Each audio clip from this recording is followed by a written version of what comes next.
Election day is nearly here as tomorrow Michigan takes its turn in the national spotlight. After 9 days of early voting, Michiganders have one more chance to cast their ballot in this year's presidential primary.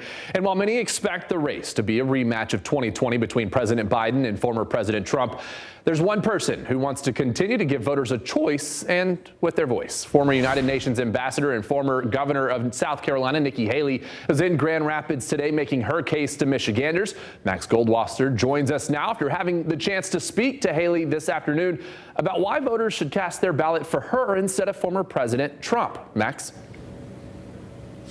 Yeah, Josh, it's clear what drives Nikki Haley. She believes that the American people and the Republican Party deserve a new generational leader. That was her message today inside this ballroom. That's been her message since she announced her run for president about a year ago. She says it's not normal to see what Donald Trump has done to the Republican Party since his time in office.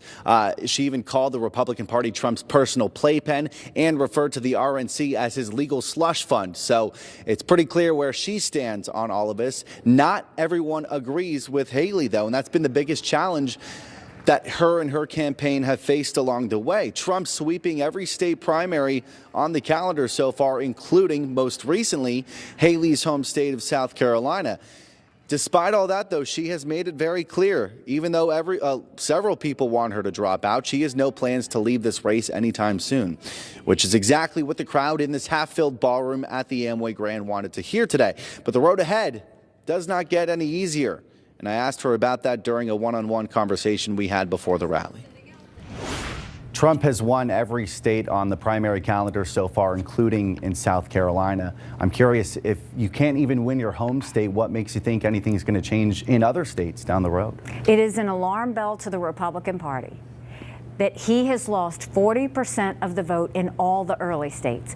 You can't win a general election if you can't win 40% of the votes in a Republican primary. It's a fact. There will be a female president of the United States. It will either be me or it will be Kamala Harris.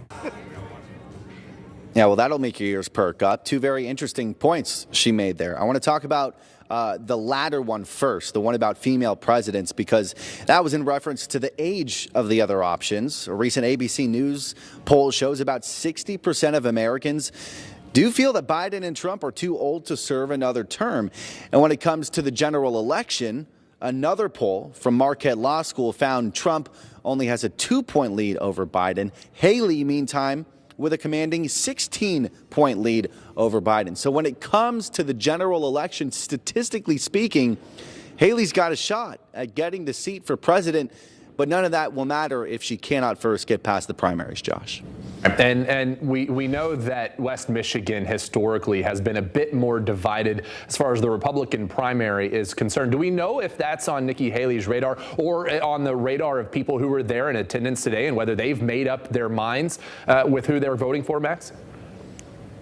Well, we know it's on Nikki Haley's radar. I think that's clear in the fact that she decided to show up, especially to the west side of the state, that last time President Trump ran not as the incumbent, showed a lot of support for some of the other candidates not named Trump on the ballot back then. So she understands the importance of showing up here and trying to garner some attention on this side of the state. Others in attendance, I mean, I spoke to a few Republican or people who consider themselves to be a part of the Republican Party who have voted Republican in the past, but for the first time this year, they're not sure if they want to, if Donald Trump's name is going to be on the ballot come November, which is why they wanted to show their support here today for Nikki Haley.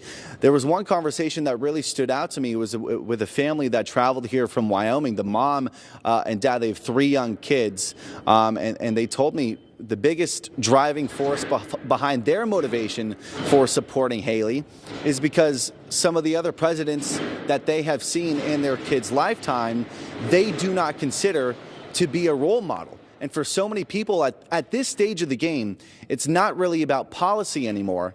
It's about character. That's something Haley spoke about today on stage, and that's something I heard from several people in the crowd. It is about character, and they do not feel like Trump's character is fit for the White House anymore.